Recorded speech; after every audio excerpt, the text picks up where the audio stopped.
Okay, good morning mga idol. Andito na naman tayo sa bukid natin mga idol. Nagpapakain sa ating mga alagang mga manok at pato.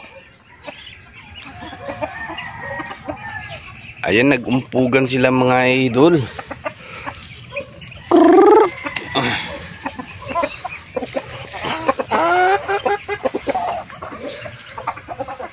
Ayan, ito yung mga alaga natin dito sa bukid mga idol. Akala ko Disyembre, ano tayo ngayon, 29, umuulan pa rin dito. Ayan, yung lupa natin nabasang-basa, putik na putik. Ayan, ito yung iba dito.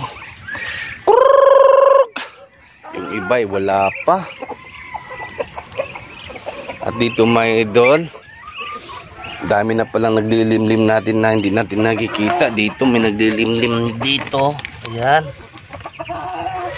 may kasama pang itik. Dito naman, oh, daming itlog, oh. Ayan mga idol. Tapos dito sa kabila may mga itlog din dito, naglilimlim din.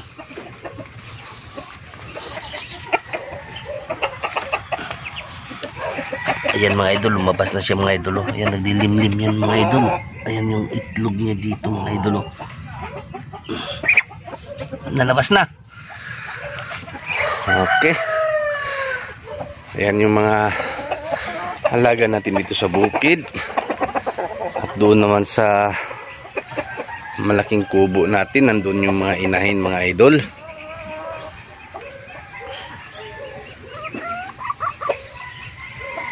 Ayan.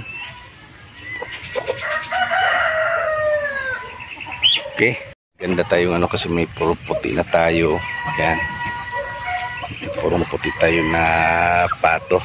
Maganda tingnan pag may purong puti tayo. Yung isa naman dito may purong puti pero disable.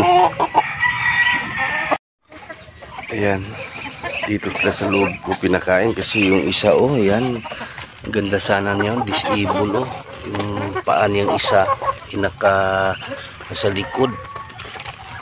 Ayan, oh, di makalakad ng maayos.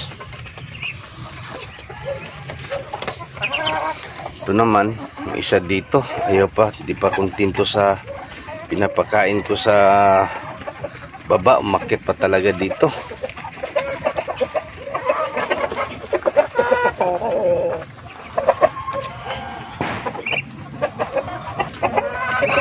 Yung sa labas pakakainin natin para makain yung nasa labas ng maayos na naman.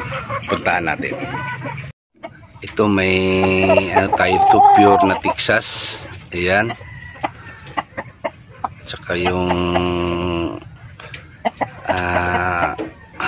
punkan natin na manok na babae.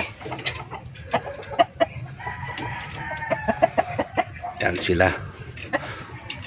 Magpalahi tayo ng puro Texas talaga. Hindi na natin isalang sa malalaking manok tong Texas natin, sayang. Kaya dito tayo sa sa purong Texas na talaga ang gagamitin natin. May ano tayo, may mga malalaking manok tayo at may Texas din tayo, or tinatawag nating native chicken.